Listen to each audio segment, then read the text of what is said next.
Assalamualaikum warahmatullahi wabarakatuh. Nama saya Nurul Marifah dari kelas MWS 3B akan menyampaikan materi tentang fenomena kemiskinan. Yang pertama, fenomena kemiskinan. Kemiskinan pada hakikatnya merupakan persoalan klasik yang telah ada sejak umat manusia ada. Kemiskinan merupakan persoalan kompleks dan tampaknya akan terus menjadi persoalan aktual dari masa ke masa. Meskipun sampai saat ini belum ditemukan suatu rumusan maupun formula penanganan kemiskinan yang dianggap paling jitu dan sempurna. Penemu, kenalan konsep, dan strategi penanganan kemiskinan harus terus-menerus diupayakan.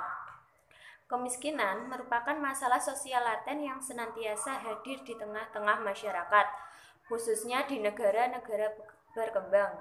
Kemiskinan senantiasa menarik perhatian berbagai kalangan, baik para akademisi maupun para praktisi. Berbagai teori, konsep, dan pendekatan pun terus-menerus dikembangkan untuk menyibak tirai dan mungkin misteri mengenai kemiskinan ini. Dalam konteks masyarakat Indonesia, masalah kemiskinan juga merupakan masalah sosial yang senantiasa relevan untuk dikaji secara terus-menerus.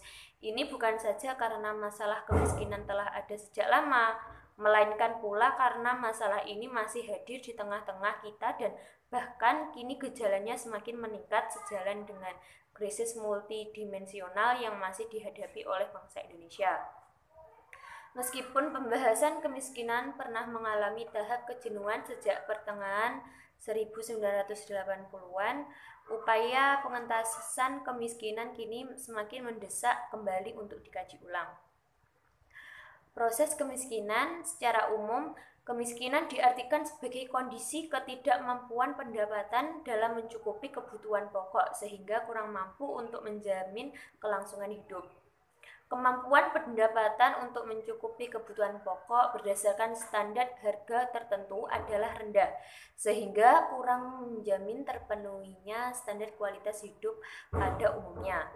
Berdasarkan pengertian ini, maka kemiskinan secara umum didefinisikan sebagai suatu kondisi ketidakmampuan pendapatan dalam memenuhi kebutuhan pokok dan kebutuhan lainnya yang dapat menjamin terpenuhinya standar kebutuhan hidup.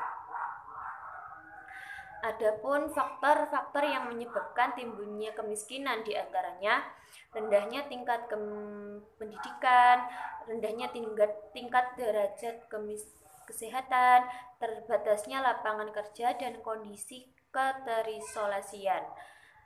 Dalam laporan yang dikeluarkan dari World Bank, diketahui ada 5 faktor yang dianggap dapat memengaruhi terjadinya kemiskinan, yaitu pendidikan, jenis pekerjaan, gender, akses terhadap pelayanan kesehatan dasar dan infrastruktur, dan lokasi geografis.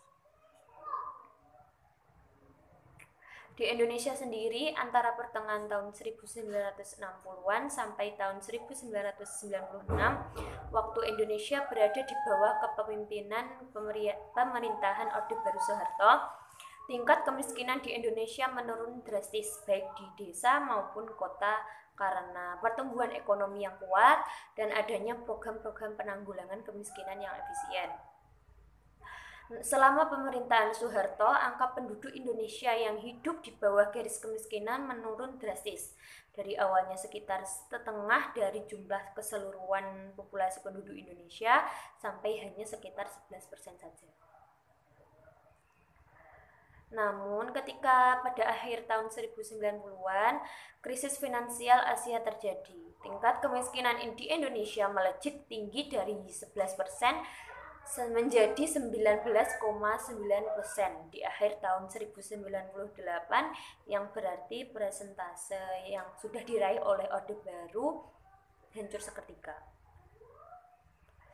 Di tahun ini, Badan Pusat Statistik atau BPS mencatat presentasi penduduk miskin pada Maret 2020 sebesar 9,78%, meningkat 0,56% poin terhadap penduduk miskin pada Maret 2020 sebesar 26,42 juta orang, meningkat 1,63 juta orang terhadap September 2019 dan meningkat 1,28 juta orang terhadap Maret 2019.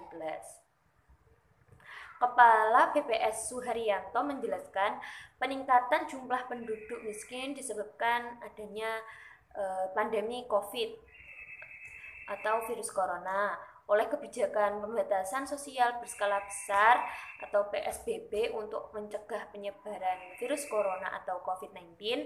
Pasalnya, aktivitas perekonomian menjadi terganggu dan memengaruhi pendapatan penduduk. Kondisi pandemi ini memengaruhi seluruh lapisan masyarakat, namun dampak yang lebih dalam atau paling dirasakan oleh masyarakat lapisan bawah.